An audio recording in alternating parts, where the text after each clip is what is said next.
Often I have felt exempt from the criminal justice system. For various reasons, it's been an issue that I really haven't had to worry about. But every now and then I see stories on Twitter, or on the news, or on other social media sites that remind me of how broken our criminal justice system really is. How can we call ourselves a land of the free if we lead the world in incarceration rate? That's the entire world. We have more people in prisons than countries like Russia, China, and other countries led by authoritarian regimes. In fact, if our prison population was turned into a city, it would be the ninth largest city in America. Our prisons are overpopulated, recidivism rates are enormously high, and privatization of prisons has shifted the emphasis away from rehabilitation and into an emphasis on profit margins.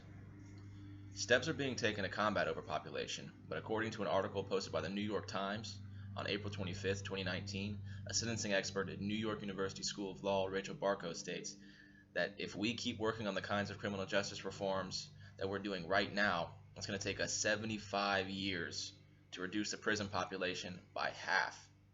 An even more alarming statistic is shown in a CNN article posted on April 21st, 2019, that states approximately $80 billion is spent each year on corrections facilities alone. Not prisoners, not anything, corrections facilities. And that's compared to the $68 billion discretionary budget of the Department of Education. I'm sure there are others like me who feel exempt from the criminal justice system.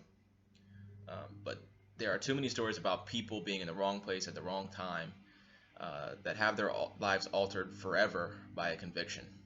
The question is will we fight now, or will we wait until it's one of us, or our family, friends, co-workers, or our classmates whose life is altered forever by the banging of a gavel?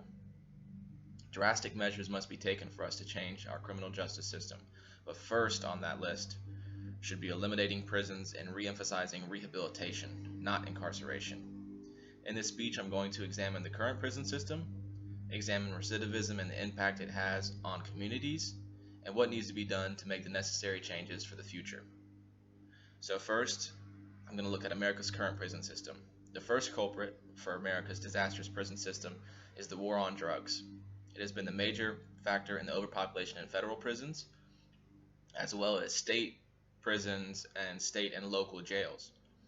According to an article posted on the Huffington Post on July 1st, 2013, the war on drugs over the last 40 plus years has cost well over $1 trillion. The same Huffington Post article highlights that 60% of those incarcerated are incarcerated on nonviolent crimes. These are usually drug charges, the majority of which are felt by African American men. The second culprit is private prisons. Private prisons have been banned in 3 states, but they remain very common in our criminal justice system. This creates a massive moral dilemma in this system. Can justice truly be served if it's being served through the prism of profit? An article published in Time magazine on August 24th, 2016 emphasizes other issues with private prisons, including the large presence of lobbying efforts by groups like the Corrections Corporations of America. These lobbying groups invest heavily in punitive criminal justice policies and make contributions to political campaigns that increase reliance on prisons. While it is totally legal for these lobbying groups to do this, it highlights the very problem in the system. An increased reliance on private prisons leads to a larger strain on already overcrowded prisons, as well as an increased fiscal reliance on incarcerating Americans. Secondly, we're going to look at recidivism. So, many people might be asking, what is recidivism? It is the tendency of a convicted criminal to reoffend and essentially be re-incarcerated. According to Measuring Recidivism, a study conducted by the National Institute of Justice, 68% of prisoners who were released were arrested again within just 3 years. Prisoners get caught in a cycle because of parole and probation, as well as an inability to find good-paying jobs, which lead them back into a life of crime. However, this doesn't just affect them, it also affects their communities. The communities hit the hardest are disadvantaged communities. These communities are being destroyed by the constant cycle of exit and re-entry of its citizens who have been incarcerated and released. In fact, the same Time article I quoted earlier states that research has shown that high incarceration rates of the sort that we've seen since the 1980s not only destabilizes these disadvantaged communities, they actually increase the incidence of crime. So, how do we go about fixing this broken system? The answer is reform, major reform. Eliminating prison should be the number one priority, but when I say that, people often scratch their heads. I remember it happened in the activity that we did. Where will they go? What will we do with these criminals? The answer is put them into rehabilitation facilities that aim at doing just that, rehabilitation. The punishment for the crime needs to be the sentence itself, not the constant cycle of abuse and neglect that we see in our current prison systems. Currently, prisoners are stripped of their identity and stripped of their humanity, which is highlighted most in the prison work system that resembles chattel slavery more than it does work. Inmates are forced to do hard labor for absurdly low wages that at its highest can reach 93 cents and at its lowest can reach 16 cents an hour. These involve many things: working on the side of roads, working on farms, and even in California when they were having the wildfires, they sent prisoners out there risking their lives to make less than $1 an hour.